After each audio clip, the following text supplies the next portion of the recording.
आप सभी लोगों का स्वागत है फिर से एक बार इस क्रिक जोन में। आशा करता हूँ सभी लोग सही सलामत होंगे। तो चलिए शुरू करते हैं आज का वीडियो, जहाँ पे दिलचस्प और रोचक बड़ा मुकाबला रखा रहा। जहाँ पे अगर आप देखें तो दूसरा ओडीआई मुकाबला, क्योंकि पहला ओडीआई मुकाबला जीत कर इस मुकाबले में आए थे और पाकिस्तान के पास मौका था कि सीरीज अपने नाम कर जाए इस मुकाबले में ही, क्योंकि 3 ओडीआई मैचेस की सीरीज में आप चाहते हैं कि ये लगातार 2 मैचेस जीत कर सीरीज अपने नाम की कर दे। लेकिन वही जो टी20 सीरीज 2-0 से सीरीज जीत कर आए थे दक्षिण अफ्रीका, उसको कहीं ना कहीं पूरी तरीके से ओडीआई में कुछ अलग ही थोड़ा बहुत मुशक्कत करना पड़ा। और इस ओडीआई में जो टॉस जीत कर पहले गेंदबाजी करने का फैसला था, वो कहीं ना कहीं थोड़ा बहुत महंगा सा पड़ गया था, क्योंकि जो शुरुआत था पाकिस्तान का, हालांकि गेंदबाज क्वेना मफाका की डेब्यू हुई और ओडीआई डेब्यू, हालांकि ओडीआई डेब्यू वहां पे अच्छी खासी गया कहीं ना कहीं कोयना मफाका के लिए, लेकिन अच्छी खासी एक्सपीरियंस, क्योंकि युवा खिलाड़ी है जो अच्छा खासा एक्सपीरियंस मिलता है। जहाँ पे डेविड मिलर, टेम्बा बबूमा आए कप्तानी के लिए, तो 2-3 बदलाव दिखे दक्षिण अफ्रीका के खेमे में। लेकिन वहाँ पे यंसन ने जो पहले ही शुरुआती क्षण में जो अब्दुल्ला शफीक को चलता किया, पहला दिन अंदर आती हुई गेंद वहाँ पे टॉप ऑफ स्टंप, और फिर देखे तो इस मुकाबले में कहीं ना कहीं हल्का सा आउटसाइड एज और वहाँ पे जबरदस्त कैच। लेकिन उसके बाद बाबर आजम, सईम अयूब ने पारी को संभाला। सईम अयूब ने कुछ कट शॉट्स लगाए, कुछ जबरदस्त शॉट्स लगाए वहां पे, और फिर से वही क्वेना मफाका का पहला ओडीआई विकेट। सईम अयूब जो पिछले मैच में शतकवीर थे, उनका विकेट थर्डमैन के हाथों catch, short of line delivery. तो वैसा ही कुछ अंदाज में क्वेना मफाका ने शुरुआत की। हालांकि 25 रन सईम अयूब ने बनाए और बाबर आजम के साथ मिलकर एक अच्छी खासी पार्टनरशिप पनप चुके थे। लेकिन उसके बाद जब कप्तान के साथ बाबर आजम ने अच्छी खासी साझेदारी को निभाया, क्योंकि वहां पे चाहिए था एक अच्छा खासा पार्टनरशिप, और पावर प्ले को अच्छी खासी जाने के बाद कहीं ना कहीं वहां से मुकाबले को पकड़ में रखा। अच्छी खासी धीमी शुरुआत, उसके बाद शॉट्स जबरदस्त लगाए, उसके बाद स्पिनर्स आए बियॉन्ड फॉर्चून, और उसके बाद देखे तो अंदिला पेक्लुआयो। फिर दूसरी तरफ से देखे तो वहां पे शमसी भी गेंदबाजी करते हुए दिखाई दी। तो अच्छा खासा स्पिनर्सों को और तेज गेंदबाजों का मिश्रण लाया। एंडेल फकलुआयन भी अच्छी खासी गेंदबाजी कहीं ना कहीं डाल के गए इस मैच में। और वही दूसरी तरफ अगर देखें तो बाबर आजम का शानदार कुछ कवर ड्राइव्स दिखे, कुछ जबरदस्त फ्लिक शॉट्स दिखे। तो अच्छा खासा शॉट्स बाबर आजम द्वारा फिर से वही लय प्राप्त कर चुके हैं इस सीरीज में दिखे। और वही बाबर आजम और रिजवान जब भी क्रीज में मौजूद रहते थे, कहीं ना कहीं अच्छा खासा उनके बीच तालमेल रहता है, जहाँ पे अच्छा खासा पार्टनरशिप्स भी रहता है और अच्छा खासा लंबे पारी खेलने को देखते हैं। और वही आज वही कारनामा करके दिखाया, कहीं ना कहीं अहम ये पार्टनरशिप था दोनों के बीच, अच्छी खासी शतक या पार्टनरशिप, क्योंकि उस वक्त चाहिए था। और दोनों ने करीबन 20-22 ओवर तक अच्छा खासा बल्लेबाजी की, स्पिनर्सों का अच्छी खासी तरीके से टैकल किया, वहां पे स्वीप शॉट भी जबरदस्त अंदाज में लगाए। जब तेज गेंदबाज आ रहे थे, मफाका, यानसन, बीच बीच में अंदिले फेक्लुआयो भी गेंदबाजी कर रहे थे, तो अच्छा खासा उन गेंदबाजों के सामने कर रहे थे गेंदबाजी। लेकिन वहां पे दोनों हालांकि देखें तो बाबर आजम और रिजवान की जबरदस्त पार्टनरशिप्स के बाद बाबर आजम का विकेट गिरा, अंदिले फकलुआयो ने चलता किया। हालांकि शॉट मारते हुए मिड विकेट के हाथों कैच दे बैठे, शॉर्ट मिड विकेट के हाथों वहां पे कहीं ना कहीं पुल करने गए थे। 73 रन की जबरदस्त पारी खेली। फिर कप्तान ने पारी को संभाला। दूसरी तरफ सलमान अली आगा ने भी अच्छी खासी जो छोटी सी पारी खेली, लगभग अच्छा खासा शॉट्स भी लगाए थे, कहीं ना कहीं छक्के भी लगाए, चौके भी लगाए। उस बीच अच्छा खासा उस दौरान पार्टनरशिप्स बनाने को देखा, क्योंकि वहां पे एक लंबा पार्टनरशिप बन चुका था। फिर वहां पे देखा, थोड़ा बहुत कोशिश किए थे उस 2-3 ओवर में। फिर रिजवान का विकेट गिरा। रिजवान हालांकि 80 रन बनाकर चलते बने। क्वेना मफाका ने जो लेंथ डिलीवरी की थी आगे, गेंद वहां पे कहीं ना कहीं थोड़ा बहुत पर के अच्छा खासा स्टिकर पे लगा, वहां पे कॉट एंड बॉल चांस, जो कि एक महत्वपूर्ण वो विकेट था। कहीं ना कहीं रिजवान का 80 रन बनाए थे।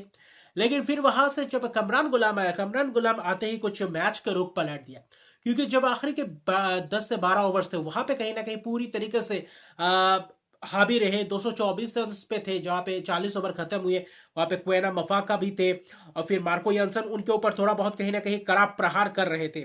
कमरान गुलाम कहीं ना कहीं अंजिले फकरुआई और तबरेज शमसी, बियॉन्ड फॉर्चून, उन सभी गेंदबाजों के पीछे लग गए थे, जहां पे अच्छी खासी विकेट्स, उस बीच इरफान खान का भी विकेट्स गया था, उस बीच बियॉन्ड फॉर्चून ने चलता किया था।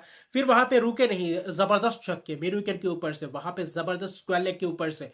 फिर लॉन्ग ऑन के ऊपर से भी जबरदस्त छक्के लगाए कमरान गुलाम की शानदार अर्शदीप की पारी और तेज तरार कहीं ना कहीं वो पारी। और वो जो आखिरी 10 ओवर में जो पारी खेला, आखिरी के 2-3 ओवर्स में पूरी तरह 14-14 15-15 रन बनाए, वही कहीं ना कहीं मैच का मोमेंटम को पकड़ कर लेकर गए। और वही जहां पे ऐसा लग रहा था कि शायद 300 के करीब पहुंच सकते हैं, वहां से कहीं ना कहीं जो 40 ओवर तक मैच लेकर गए थे, वहां से आखिरी 10-5 कुल मिलाकर आखिरी 3-4-5 ओवर में पूरी तरीके से हावी होते हुए दिखाई दे। 63 रन की 32 गेंदों में पारी, 5 छक्के 4 चौकों की मदद से, हालांकि क्वेना मवाका नहीं चलता किया था, कॉट आउट हो गए थे कमरान गुलाम छक्का मारने की कोशिश में। लेकिन 63 रन की ये जो लाजवाब पारी खेल के गए, वो कहीं ना कहीं पूरी तरीके से मैच में वापसी करवा गए और मैच में एक बड़ा लक्ष्य के तरफ लेकर गए। जहां पे कैपटाउन में मुकाबला था तो 329 रन बना गए, ऑल आउट हो गए 49.5 ओवर में। आखिरी जो विकेट्स थे वहां पे मार्को यानसन ने कुछ विकेट्स चटकाए, कुछ विकेट्स मफाका ने, हालांकि मफाका ने 4 विकेट्स चटकाए अपने पहले ओडीआई में डेब्यू करते हुए, लेकिन रन्स भी खाए, 3 विकेट मार्को यानसन भी। लेकिन कहीं ना कहीं जो रन्स बनाना था वो बनाकर चले गए थे और वहां पे पूरी तरीके से हावी रहे।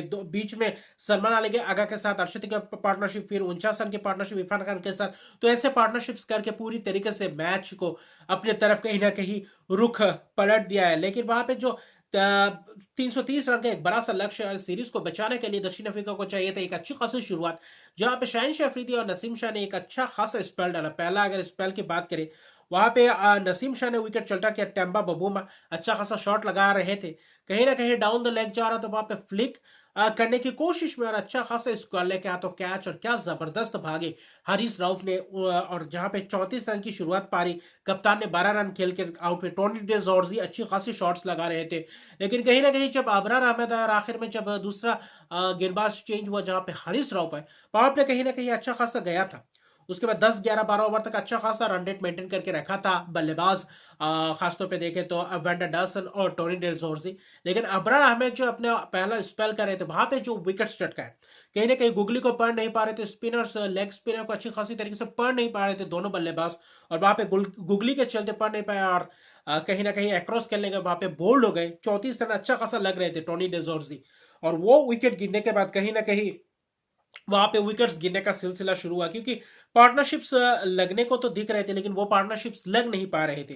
वहां पे रसी वंडर डसन को भी चलता किया जबरदस्त अंदाज में, सलमान अली आगा अपने पहले ही ओवर में चलता किया वहां पे जबरदस्त अंदाज में डसन भी अच्छी खासी लग रहे थे, 23 रन बनाए। फिर माकराम भी कहीं ना कहीं अबरार अहमद के शिकार हो गए, एलबीडब्ल्यू के शिकार हो गए, स्वीप खेलने गए, वहां पे सीधा पाए गए, रिव्यू के तहत जबरदस्त वो रिव्यू लिया। तो वहां पे 20-20 रन की जो शुरुआत थी उसको अगर बड़े स्कोर में तब्दील कर पाते तो शायद दक्षिण अफ्रीका का कहीं ना कहीं मौका बन सकता था, क्योंकि 330 रन का पीछा कर रहे हैं। लेकिन बीच में स्पिनर्सों ने भी सलमान अली आगा से करवाया, लेकिन उसके बाद थोड़ा बहुत आक्रमण उनके ऊपर किया। फिर वहां पे देखे तो अबरान ने अच्छी खासी थोड़ी बहुत छोटी छोटी स्पेल की। फिर हारिस राउफ आया जहाँ पे अच्छा खासा कहीं ना कहीं हारिस राउफ ने भी आज अच्छी खासी गेंदबाजी की, किफायती स्पेल्स किए।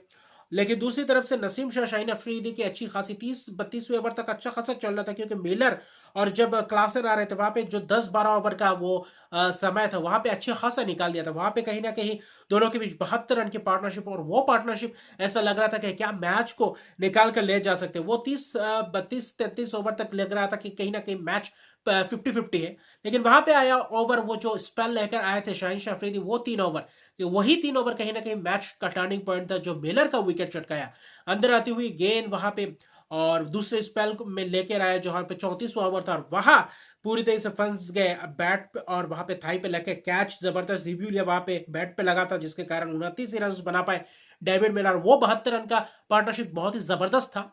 लेकिन कहीं ना कहीं क्लासन अकेले पड़ गए थे। क्लासन जबरदस्त शॉट्स लगा रहे थे, स्पिनर्सों को पूरी तरीके से आक्रमण कर रहे थे, तेज गेंदबाजों को भी अच्छी खासे ओवर्स में 2-2 छक्के भी लगा रहे थे मिलर के विकेट गिरने के बाद। लेकिन दूसरे रन पे मार्को यानसन फिर अगले ओवर में शाहीन शाह अफरीदी आए, वहां पे राउंड द विकेट आकर सीधा बोल्ड किया, यॉर्कर लेग डिलीवरी। फिर अगले ओवर में पेक्लुआयो को एलबीडब्ल्यू का शिकार किया, तो जबरदस्त वो 3 ओवर था, 34 से 38 ओवर, वहां पे 3 विकेट मिलर, यानसन और पेक्लुआयो का, और वहां से कहीं ना कहीं मैच को दूर लेकर गए दक्षिण अफ्रीका से। लेकिन आखिर भी 10वें ओवर तक, 40वें ओवर तक कहीं ना कहीं वैसे ही रन था, 221 रन पे 7 विकेट थे, लेकिन विकेट ज्यादा गवा चुके थे दक्षिण अफ्रीका, बनना अच्छा खासा बराबरी पे थे 40 ओवर के बाद भी। लेकिन आखिर में बस औपचारिकता बियॉन्ड फॉर्च्यून का विकेट नसीम शाह ने चटकाया वहां पे, और वहां पे क्योंकि पार्टनरशिप्स भी लग गया था, 40 रन के करीब पार्टनरशिप बियॉन्ड फॉर्च्यून के साथ मिलकर क्लासन का।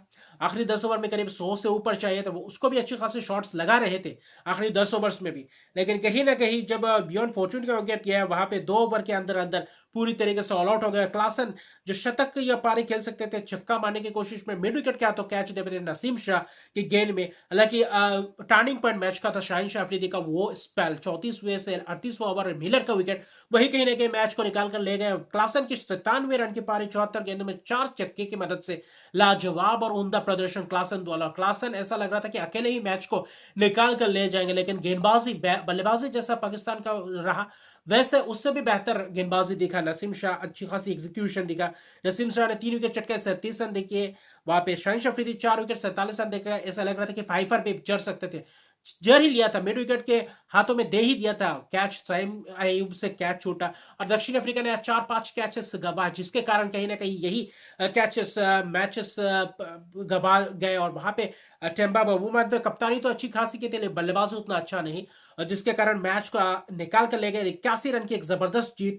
हालांकि क्लासन सिर्फ अकेले खिलाड़ी थे जो अकेले जूझ रहे थे, लेकिन कहीं ना कहीं जबरदस्त गेंदबाजी और मफक्का ने जो डेब्यू किया, अच्छा खासा डेब्यू। लेकिन कमरान गुलाम का जो पारी था आखिरी 10 ओवर में, वो पारी कहीं ना कहीं पूरी तरीके से निर्णायक पारी। वो स्कोर जो आखिरी 10 ओवर में 100 प्लस रन्स बनाए, वही कहीं ना कहीं मैच को जिताने की तरफ लेकर गया, और वही 248 पे ऑल आउट कर गया। अभी भी 7 ओवर हाथ में थे, लेकिन 81 रन की एक जबरदस्त जीत, और इसी के साथ 2-0 से सीरीज अपने नाम कर चुके हैं। अभी भी अगला ओडीआई बाकी है, लेकिन बस औपचारिकता है, लेकिन सीरीज अपने नाम कर चुकी है दक्षिण अफ्रीका में। और लगातार 3 सीरीज, ऑस्ट्रेलिया के बाद जिम्बाब्वे में जिम्बाब्वे को जाकर हराया, ऑस्ट्रेलिया में ऑस्ट्रेलिया को जाकर हराया, और अभी दक्षिण अफ्रीका को दक्षिण अफ्रीका में जाकर ओडीआई सीरीज है। अभी टेस्ट सीरीज की बारी, देखते हैं क्या होता है। तो अभी के लिए इतना है। अगर अभी तक मेरे चैनल को सब्सक्राइब नहीं किया तो मेरे चैनल को सब्सक्राइब कर दीजिए, लाइक शेयर कमेंट जरूर कीजिए। तब तक के लिए गुड बाय।